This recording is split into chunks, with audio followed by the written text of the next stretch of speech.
dear students, today I will teach you 8th history, second chapter, establishment of the company power। इसमें हम बताए थे कि किस प्रकार ब्रिटिश कंपनी का पूरे बंगाल में या बंगाल से बाहर उसका किस प्रकार एक्सपेंशन होता है।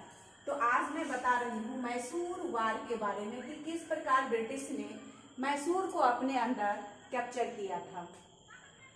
इसको हम एंग्लो मैसूर वार भी कहते हैं। ये 1767 से 1805 तक चला था। अब ये 4 युद्ध इसके लिए फेमस हैं। First Mysore war, second Mysore war, third Mysore war and fourth Mysore war. अब हम एक एक करके देखते हैं। तो first Mysore war it begins in 1767 and ended in 1769। जब मैसूर के राजा की जब 1760 में डेथ हो जाती है तो उसके जनरल हैं हैदर अली। ये गद्दी पर आसीन होते हैं और उस समय की जो ब्रिटिश पावर थी वो Hyder Ali defeated company and captured Madras. ये कंपनी की सेना को हराती है और मद्रास को कैप्चर कर लेती है। इसके बाद एक ट्रीटी होती है 1769 में and the British and Hyder Ali के बीच में एक ट्रीटी होती है कि अगर हम दोनों के ऊपर किन्हीं तीसरे पावर का अगर अटैक होता है तो हम एक दूसरे की मदद करेंगे, लेकिन ब्रिटिश ऐसा करता नहीं है, जिसके चलते फिर सेकेंड मैसूर वार हो जाती है। Second Mysore war it begins in 1780 and ended in 1784। जब हैदर अली पे अटैक करता है मराठा की सेना तो ये ब्रिटिश कंपनी उसको कुछ भी मदद नहीं पहुंचाती है।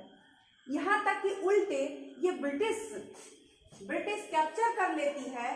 एक माहे पोर्ट है उसको ये कैप्चर कर लेती है। किनसे? तो फ्रेंच से। और ये एक ऐसा पोर्ट था जो मैसूर के ट्रेड के लिए एकमात्र आउटलेट था, जिसके चलते हैदर अली उस पोर्ट माहे को कैप्चर करने के लिए उस पे अटैक करते हैं माहे लेने के लिए, लेकिन ब्रिटिश उस माहे पोर्ट को देने से इनकार कर देते हैं।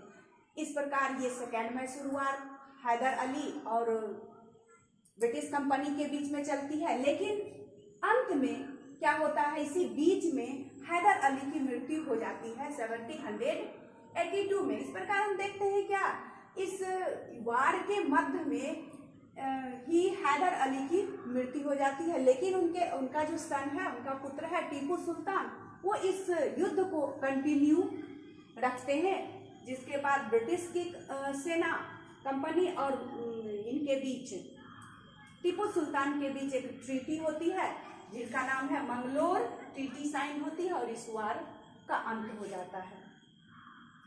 फिर हम देखते हैं कि थर्ड मैसूर वार।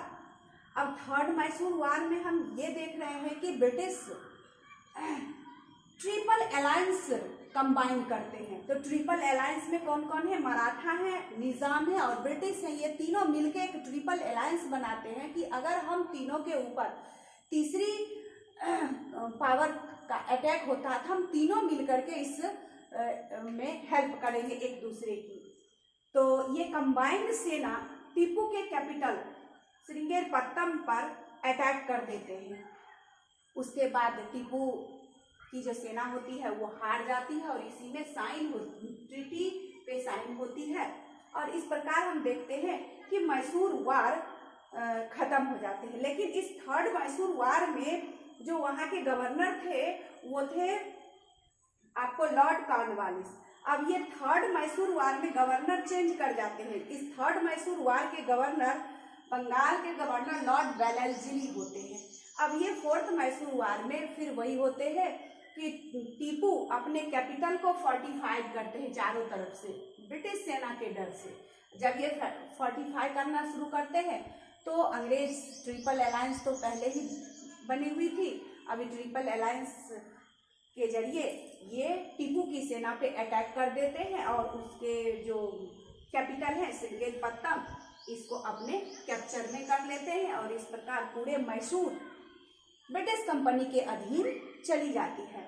इस प्रकार हम इस फोर्थ मैसूर वार में हम देखें कि किस प्रकार मैसूर ब्रिटिश कंपनी के अधीन हो जाता है, यानी मैसूर पर किस प्रकार ब्रिटिश का डोमिनेंस हो जाता है। अब नेक्स्ट में हम देखेंगे कि मैसूर को अपने अधीन करने के बाद इनका अगला ये ट्रिपल अलायंस में जो मराठा है जो इनको यहाँ पे हेल्प करते हैं, इस मराठा पे लास्ट ये अटैक करते हैं। अगले युद्ध में मैं बताऊंगी मराठा वार के बारे में। धन्यवाद।